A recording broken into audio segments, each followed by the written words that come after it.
بسم اللہ الرحمن الرحیم ثم ذکر المصنف دلائل کل من المسائل الثلاث فقال، یہ چند سطریں گزشتہ بحثی سے متعلق ہیں، پھر اس کے بعد بحث بدل جائے گی۔ یہ آپ پڑھ چکے ہیں تفصیل کے ساتھ، ملا احمد جیون علیہ رحمہ اس پوری بحث کو سمجھا چکے ہیں، لیکن متن کی جو عبارت ہے وہ یہاں پوری ہو رہی ہے۔ شروع ہوئی تھی متن کی عبارت یہاں سے وَلِذَالِكَ صَحَّ إِيقَاعُ الطَّلَاقِ بَعْدَ الْخُلَعِ، ایک مسئلہ۔ پھر دوسرا مسئلہ وَوَجَبَ مَہْرُ الْمِثْلِ بِنَفْسِ الْعَقْدِ فِي الْمُفَوَّضَةِ وَكَانَ الْمَهْرُ مُقَدَّرًا شَرْعًا غَيْرَ مُضَافٍ إِلَى الْعَبْدِ۔ یہ تین مسئلے سلسلے وار متن میں بیان کیے، پھر ان کی دلیلیں دے رہے ہیں کہ خلا کے بعد طلاق دینا صحیح ہے، مفوضہ میں نفس عقد ہی سے شوہر کے ذمہ مہر واجب ہو جاتا ہے، مہر کی اقل مقدار شارع کی جانب سے مقدر اور مقرر ہے۔ ان کی دلیلیں کیا ہیں آپ پڑھ چکے ہیں، ملا احمد جیون نے پوری تفصیل بیان کر دی ہے کہ دلیل کیا ہے، لیکن ماتن کی طرف سے ابھی کچھ نہیں آیا تھا۔ یہاں سے یہ کہتے ہیں کہ پھر مصنف نے تینوں مسائل کے دلائل بیان کیے اور فرمایا، آگے متن کی عبارت عملاً بقولہ تعالی، خلا کے بعد طلاق دینا صحیح ہے اللہ کے ارشاد فَإِن طَلَّقَهَا فَلَا تَحِلُّ لَهُ پر عمل کرتے ہوئے، ہے نا؟ کیسے فَإِن طَلَّقَهَا فَلَا تَحِلُّ لَهُ پر عمل ہو رہا ہے وہ ساری تفصیلات آپ پڑھ چکے ہیں۔ وَأَن تَبْتَغُوا بِأَمْوَالِكُمْ، شوہر کے ذمہ نکاح صحیح میں نفس عقد سے مہر لازم ہو جاتا ہے، یہ عمل کرتے ہوئے اللہ کے ارشاد ان تبتغوا باموالکم پر، ٹھیک ہے، اور مہر کی اقل مقدار شارع کی جانب سے متعین ہے، یہ عمل کرتے ہوئے اللہ کے ارشاد قد علمنا ما فرضنا علیہم پر۔ تینوں کی دلیلیں اتنی اختصار کے ساتھ ماتن نے پیش کر دی، ان کی تفصیلات آپ پڑھ چکے ہیں۔ فقولہ، ملا احمد جیون کہتے ہیں کہ ماتن کا قول عملاً جو کہا ہے عملاً بقولہ تعالی، یہ ترتیب وار انہی مسائل کی تعلیل بیان کرنا ہے، یعنی خلا کے بعد ایقاع طلاق کی اور پھر اس کے بعد دوسرے مسئلے کی، پھر اس کے بعد تیسرے مسئلے کی، یہ تعلیل ہے ان کے قول صحا کی۔ وَلِذَالِكَ صَحَّ إِيقَاعُ الطَّلَاقِ، کیوں صحیح ہے نا؟ ان آیات کی بنیاد پر۔ کیسے؟ علی طریق اللف والنشر المرتب، لف و نشر مرتب اور لف و نشر غیر مرتب آپ دونوں اصطلاحیں پڑھ چکے ہیں۔ اگر پہلے کئی چیزیں بیان کی جائیں پھر اسی ترتیب کے ساتھ ان کا حکم یا ان سے متعلق چیزیں بیان کی جائیں تو اسے لف و نشر مرتب کہتے ہیں، اور اگر جس ترتیب سے پہلے بیان کیے ہیں بعد میں اس ترتیب میں الٹ پھیر ہو جائے تو اسے لف و نشر غیر مرتب کہتے ہیں۔ یہاں جس ترتیب سے مسائل کا بیان ہوا ہے اسی ترتیب کے مطابق ان کے دلائل کو بھی ذکر کیا گیا ہے نا، تو یہ کیا ہوگا؟ لف و نشر مرتب ہے۔ عملاً بقولہ تعالی، عمل کرتے ہوئے اللہ تعالیٰ یہ ماتن کا قول عملاً یہ ان کے قول صحہ کی تعلیل ہے، اور یہ لف و نشر مرتب کے طریقے پر ہے۔ فقولہ ماتن کا یہ کہنا فَإِن طَلَّقَهَا فَلَا تَحِلُّ لَهُ ناظر إِلَى الْمَسْأَلَةِ الْأُولَى، یہ پہلے مسئلے کے اعتبار سے ہے، یعنی اس کی دلیل ہے، اس کی علت ہے۔ وقولہ تعالی ان تبتغوا باموالکم، اور اللہ کا ارشاد ان تبتغوا باموالکم ناظر الی المسألۃ الثانیہ، یہ دوسرے مسئلے کے اعتبار سے ہے۔ وقولہ قد علمنا ما فرضنا علیہم ناظر الی المسألۃ الثالثہ، اور ان کا قول اللہ عز و جل کا ارشاد قد علمنا ما فرضنا علیہم، یہ تیسرے مسئلے کے اعتبار سے ہے نا۔ ان کی وضاحت کیا ہے نا، کیسے یہ دلیلیں بن رہی ہیں، اس کے بارے میں ملا احمد جیون فرماتے ہیں وقد بینت کل ذالک بالتفصیل، ہر ایک کو پوری تفصیل کے ساتھ میں نے واضح کر دیا ہے، تحت کل مسئلۃ، ہر مسئلے کے تحت۔ اب یہاں ان کا اعادہ کیا جائے اس کی کوئی حاجت نہیں ہے، اگر آپ کے ذہن سے کچھ چیزیں محو ہیں تو آپ ان کی طرف رجوع کر لیں اور غور کر لیں۔ فتأمل، یہ بحث یہاں پوری ہو گئی۔ اب آگے ایک نئی بحث کا آغاز ہو رہا ہے۔ ثم لما فرغ المصنف عن تعریف الخاص وحکمہ وتفریعاتہ، مصنف خاص کی تعریف، اس کے حکم اور اس سے اس کی تفریعات سے جب فارغ ہو گئے، تعریف بھی کر دیا ہے نا، حکم بھی اس کا بیان کر دیا ہے، اور ساتھ ساتھ تفریعیں بھی اس کی ذکر کر دی، 3 حکم ثانی سے متعلق اور 4 حکم اول سے متعلق، 7 تفریعیں بھی حکم خاص سے متعلق انہوں نے ذکر کر دی ہیں۔ جب اسے بیان کر چکے تو ارادہ، مصنف نے چاہا کہ کچھ خاص کی اہم انواع بھی بیان کر دی جائیں، خاص سے متعلق جو کچھ اہم چیزیں ہیں، ضروری چیزیں ہیں، بنیادی چیزیں ہیں، بار بار جن کی ضرورت پڑتی رہتی ہے، ان کو بھی بیان کر دیا جائے۔ ارادہ، مصنف نے چاہا ان یبین بعض انواعہ المستعملۃ فی الشریعۃ کثیرا، کہ امر کے شریعت میں کثرت کے ساتھ استعمال ہونے والے کچھ انواع کی وضاحت کر دیں۔ انہوں نے ارادہ کیا کہ کچھ انواع کی بھی وضاحت کر دیں، خاص کی کچھ انواع کی کچھ قسمیں جو بکثرت شریعت میں مستعمل ہیں، اور وہ دونوں جو کثرت کے ساتھ اس کی نوعیں استعمال میں ہیں، وہ هو الامر والنہی، وہ کیا ہے؟ امر اور نہی۔ ان دونوں کو یہ پوری تفصیل کے ساتھ بیان کریں گے، اور میرا خیال ہے کہ اسی تفصیل پر بحث کا اختتام بھی ہو جائے گا، یعنی نصاب کا اختتام ہو جائے گا۔ بحثیں تو اس کے بعد بہت ساری ہیں، ہے نا۔ فقال، اس ارادے کے تحت انہوں نے فرمایا وَمِنْهُ الْأَمْرُ، اور خاص ہی کی ایک نوع امر ہے۔ امر کہتے کسے ہیں؟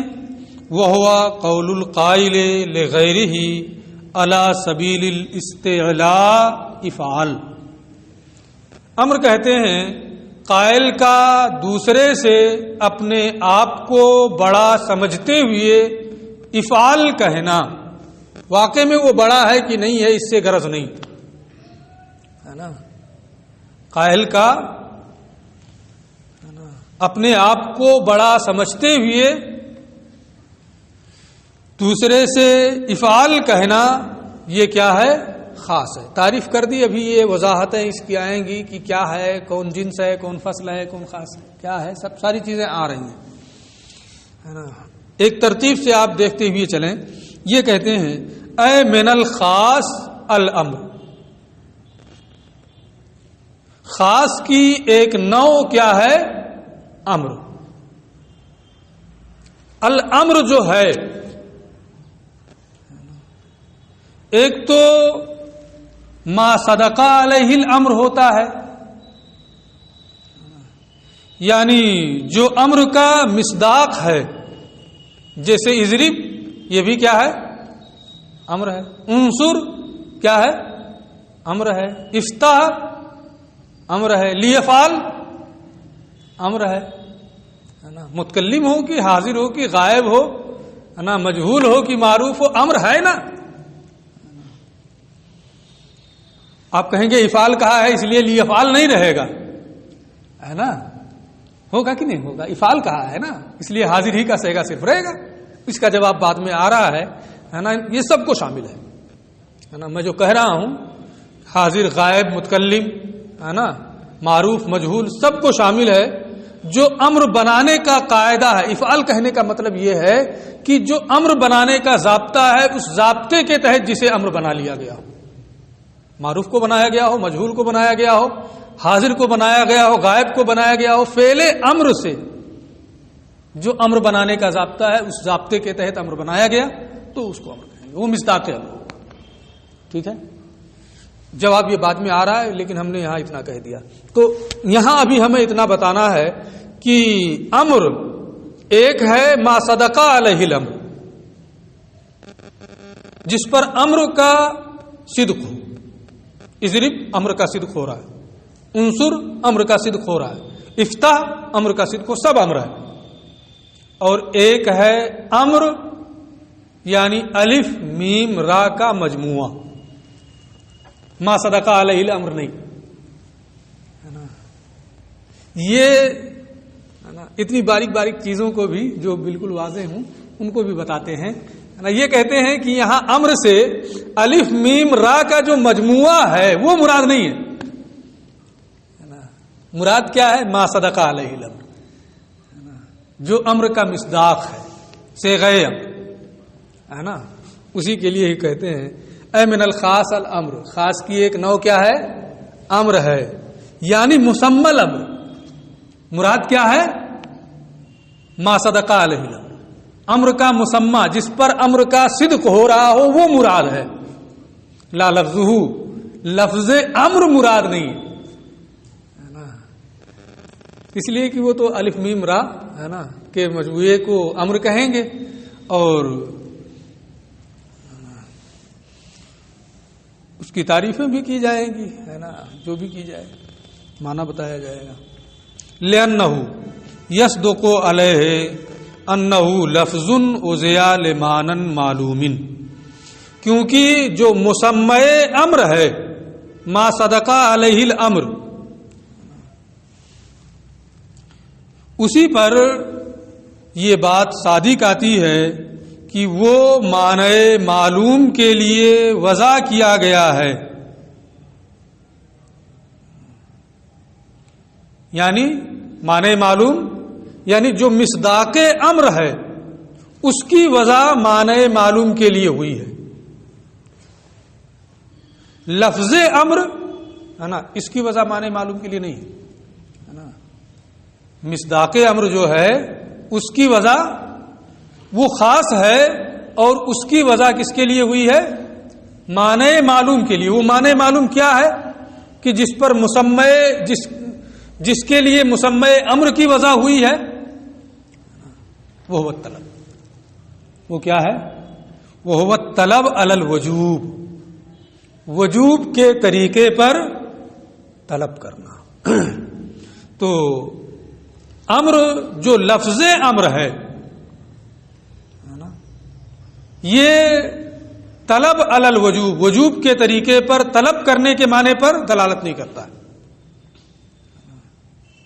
بلکہ آپ امر کی کیا تعریف کرتے ہیں؟ جو ابھی تک آپ پڑھ کے آئے ہیں، ہے نا، کیا پڑھیں؟ انشاء ہے ایک، ہے نا، وہ خبر ہے نہیں، جملہ انشائیہ کو انشاء طلب کے معنی میں ہے نا وہ ہوتا ہے. امر جو لفظ امر ہے وہ انشاء طلب کے لیے ہے نا، کسی فعل کو وجود دینے کے لیے. تو لأنہ یصدق علیہ، اس لیے کہ مسمع امر ما صدقہ علیہ الامر، میں مرجع بول رہا ہوں علیہ کا، مسمع امر ما صدقہ علیہ الامر پر یہ بات صادق آتی ہے کہ وہ معنی معلوم یعنی وجوب کے طریقے پر طلب کرنے کے لیے وضع کیا گیا. کوئی بھی صیغہ ہو امر کا تو وہ وجوب کے طریقے پر طلب فعل کے لیے وضع کیا گیا ہے. یہ امر کا کیا ہے؟ معنی معلوم ہے، مسمع امر کا. تو ایک بات اب تک انہوں نے بتائی ہے کہ امر سے مراد یہاں مسمع امر ہے. وہ بالکل ظاہر سی بات ہے کہ یہاں مسمع امر مراد ہے، الف میم را کا مجموعہ مراد نہیں. آگے یہ کہتے ہیں کہ انہوں نے تعریف کی امر کی، تعریف کرتے ہوئے کیا کہا؟ الم. پہلے تو یہ کہا فقالا ومنہ الام، خاص کی ایک نوع کیا ہے؟ امر ہے. پھر اس کے بعد کہا وہ ہوا قول القائل، امر قائل کا کہنا ہے. میں بار بار ایک چیز آپ کو بتا چکا ہوں کہ ذات پر مصدر کا حمل درست نہیں ہے. ذات پر مصدر کا حمل یہ درست نہیں ہے. قول کیا ہے؟ مصدر ہے. ہوا کیا ہے؟ ذات پر دلالت کر رہا ہے.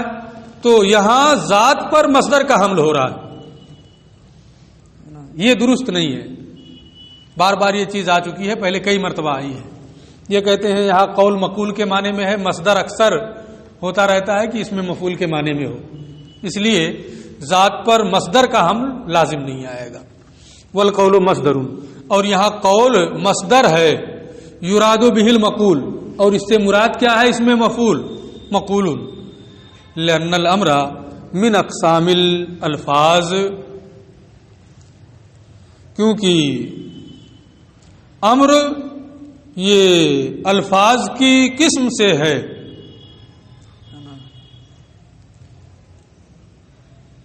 تو امر یہ از قبیل الفاظ ہے، اور خاص یہ بھی کیا ہے؟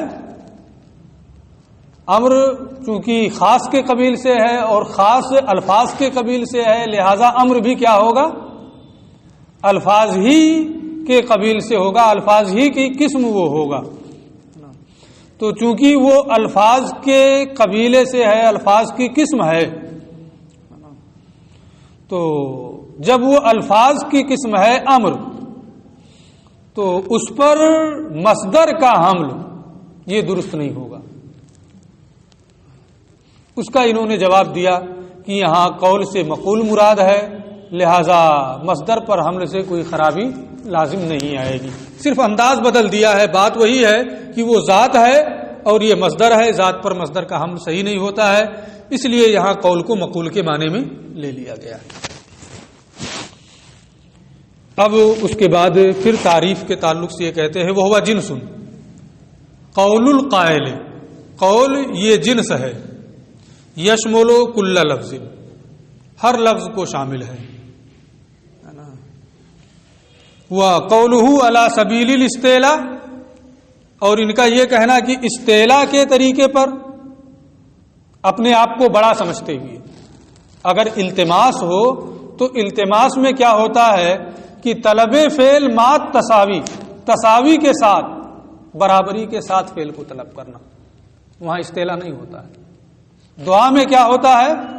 اپنے آپ کی فروتنی اور عاجزی ظاہر کرتے ہوئے اللہم اغفر لی کہنا، وہاں بھی تو امر ہے، لیکن اپنے آپ کو بڑا سمجھتے ہوئے، اپنے آپ کو عاجز اور کمتر سمجھتے ہوئے. تو ماتن کا جو قول ہے علی سبیل الاستعلاء، اس سے التماس اور دعا خارج ہو گئے. وبقی فیہ النہی، اور اس تعریف میں نہ ابھی شامل ہے اور وہ خارج ہو گیا، فخرج بقولہ افعال، اور وہ افعال سے خارج ہو گیا کیونکہ نہ میں بھی عدم فعل کی طلب ہوتی ہے، فعل نہ کرنے کی طلب،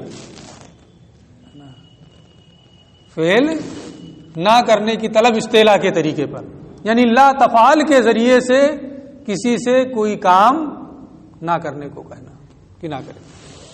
اس کا بیان تو بعد میں آئے گا. تو اس میں نہ ابھی داخل ہے اور وہ ماتن کے قول افعال سے خارج ہو گیا. اچھا، والمراد بقولہ افعال، اور انہوں نے جو افعال کہا ہے اس سے مراد صرف صیغہ حاضر نہیں ہے بلکہ کل ما کان مشتقا من المضارع علی هذه الطریقہ، ہر وہ صیغہ ہے جو فعل مضارع سے اس طریقے پر مشتق ہو، جو امر کے بنانے کا قاعدہ ہے، ضابطہ ہے، اس ضابطے کے مطابق اسے بنایا گیا. سواء کان حاضرا، خواہ وہ حاضر ہو، او غائبا یا غائب ہو، او متکلما یا متکلم ہو، او معروفا یا معروف ہو، یا مجہول ہو، کچھ بھی ہو جو فعل مضارع سے امر بنانے کا ضابطہ ہے، اگر اس ضابطے کی روشنی میں اس کو بنایا گیا ہے تو افعال سے وہی مراد ہے، خاص لفظ افعال مراد نہیں. اچھا، اب ایک چیز اس میں اور بھی ہے کہ جو ضابطے کے مطابق بنایا گیا، بغیر ضابطے کے اگر اس میں امر کا معنی پا لیا جائے، نزالے امر کے معنی میں ہے لیکن ضابطے کے مطابق بنایا گیا ہے، وہ خارج ہے نا. لیکن جو ضابطے کے مطابق بنایا جائے وہ داخل رہے گا، چاہے وہ حاضر ہو، غائب ہو، متکلم ہو، معروف ہو، ہے نا، کوئی بھی ہو. یہ بات ہو گئی. لیکن ایک اور یہ ایک چیز اور بتا رہے ہیں، ولیکن بشرط ان یکون المقصود منہ ایجاب الفعل، لیکن اس شرط کے ساتھ، یعنی ضابطے کے مطابق صیغہ امر سے، صیغہ مضارع سے امر کو بنایا گیا ہو، اب وہ کوئی بھی صیغہ ہو، ہے نا، وہ امر ہے نا، لیکن یہ شرط ہے کہ اس سے مقصود ایجاب فعل ہو، اس سے مقصد فعل کو واجب کرنا ہو.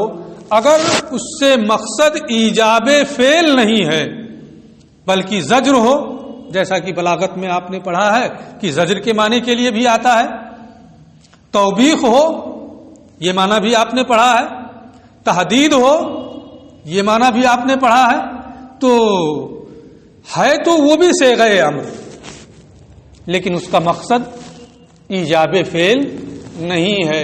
اس لیے تحدید، زجر، توبیخ جو تمام صیغے امر کے ہیں وہ سب کے سب اس تعریف سے خارج ہیں، کوئی بھی اس میں داخل نہیں ہے کیونکہ ان کا مقصد ایجاب فعل نہیں ہے.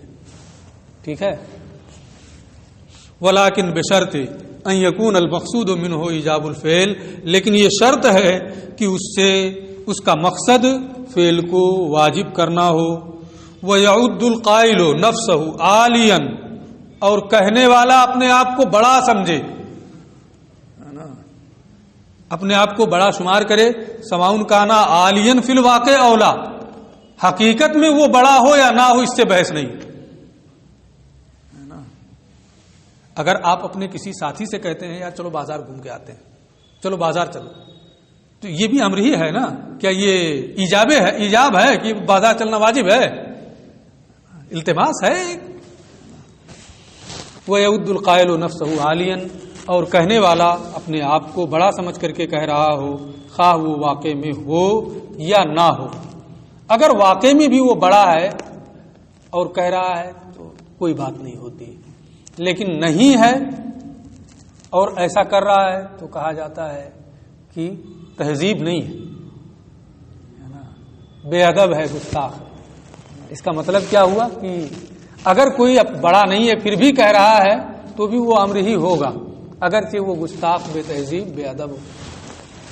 ولہذا یہی وجہ ہے نصب الی سوء الادب ان لم یکن عالیہ، اگر کوئی شخص واقع میں بڑا نہیں ہے پھر بھی وہ ایسا کر رہا ہے تو یہ بے ادبی کی جانب اسے بے ادبی کی جانب منسوب کیا جاتا ہے، یہ گستاخ ہے، بے ادب ہے، بے تہذیب ہے۔ اچھا، وبما ذکرنا، یہ جو تفصیل ہم نے بیان کی، یہ کہتے ہیں اس سے وہ اعتراض ختم ہو گیا جو یہاں لوگ کرتے ہیں۔ وبما ذکرنا ان دفعہ ما قیل، جو ہم نے ذکر کیا اس سے وہ اعتراض ختم ہو گیا جو یہاں کیا جاتا ہے۔ کیا ہے وہ؟ کہ ان ارید بہ اصطلاح العربیہ فلا حاجت الی قولہ علی سبیل الاصطلاح، اگر قول القائل لغیرہ فعل ہے نا، اگر اس جو یہ بتا رہے ہیں اس سے عربی قاعدہ مراد ہے کہ عربی قاعدے میں امر کسے کہتے ہیں، تو علی سبیل الاصطلاح کی کوئی ضرورت نہیں ہے۔ کیوں؟ اس لیے کہ التماس اور دعا بھی عربی قاعدے کے مطابق کیا ہے؟ امر ہے۔ اس لیے اگر مراد عربی اصطلاح ہے تو علی سبیل الاصطلاح کہنے کی کوئی حاجت نہیں ہے۔ یہ کہتے ہیں کہ ہم نے جو بتایا ہے اوپر اس سے یہ ختم ہو گیا اعتراض۔ کیوں ختم ہو گیا؟ کہ ٹھیک ہے نا، عربی ضابطے کے مطابق التماس اور دعا یہ دونوں امر ہیں، لیکن اس میں تساوی کا معنی پایا جاتا ہے۔ اس میں کیا ہوتا ہے؟ طلب الفعل مات تساوی، اس میں اصطلاح نہیں ہوتا ہے، اور یہاں مراد یہ ہے کہ تساوی نہ ہو بلکہ اپنے آپ کو بڑا سمجھتے ہوئے وہ ایسا کرے۔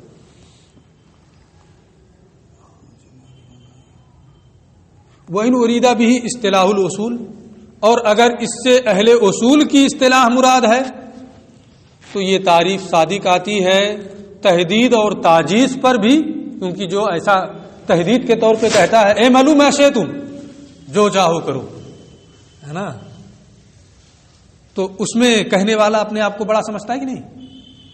تو یہ شامل ہے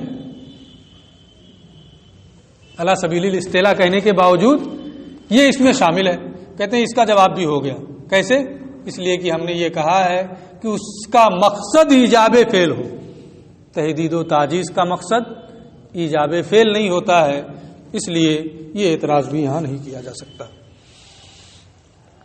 وَإِنْ أُرِيدَ بِهِ اصطلاح الاصول، اور اگر اصول کی اصطلاح اس سے مراد ہے تو یہ تحدید اور تعجیز پر بھی صادق آتا ہے، لأنه أيضاً على سبيل الاصطلاح، اس لیے کہ وہ بھی اصطلاح کے طریقے پر ہے۔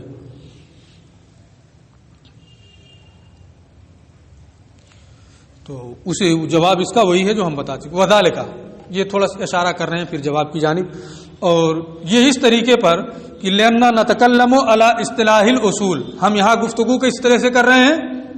اہل اصول کے اعتبار سے ہم بات کر رہے ہیں۔ ولیس المقصود مجرد الاصطلاح، اس لیے یہاں محض اصطلاح یہ مقصود نہیں ہوگا بلکہ الزام فعل بھی ہونا چاہیے، ایجاب فعل کا معنی بھی پانا چاہیے۔ وذا لا يصدق الا على الوجوب بخلاف التحدید والتعجیز، اور یہ صرف وجوب پر صادق آتا ہے، ایجاب فعل والی صورت میں صادق آتا ہے، تحدید اور تعجیز پر اس کا صدق نہیں ہوتا ہے۔ یہ بات یہاں ان کی پوری ہو گئی۔ اب اس کے بعد یہ کہتے ہیں وَيَخْتَصُّ مُرَادُهُ بِصِيغَةٍ لَازِمَةٍ۔ میں اس بحث کو چونکہ تقریباً 30 منٹ ہو گئے ہیں اور گھنٹی بھی پوری ہو رہی ہے، میں ایک مثال آپ کو دے دیتا ہوں، آپ بحث کا مطالعہ کیجئے گا اور اس مثال کو بار بار آپ غور کیجئے گا۔ اگر بحث آپ کی سمجھ میں خود ہی سے آ جائے تو بہت اچھا ہے۔ ایک لفظ ہے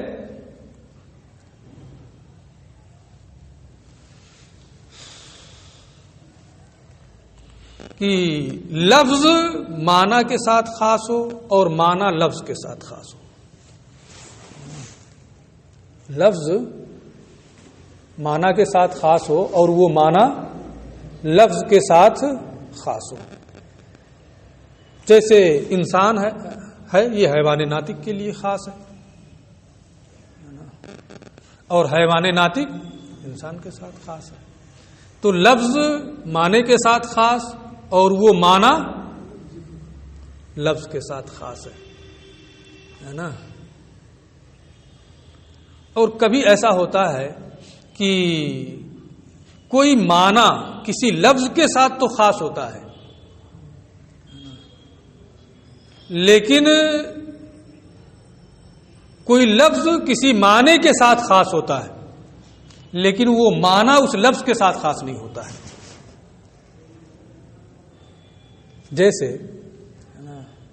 اسد کا معنی شیر، تو اسد یہ شیر کے معنی کو لازم ہے لیکن شیر کا معنی یہ اسد کے ساتھ لازم نہیں ہے.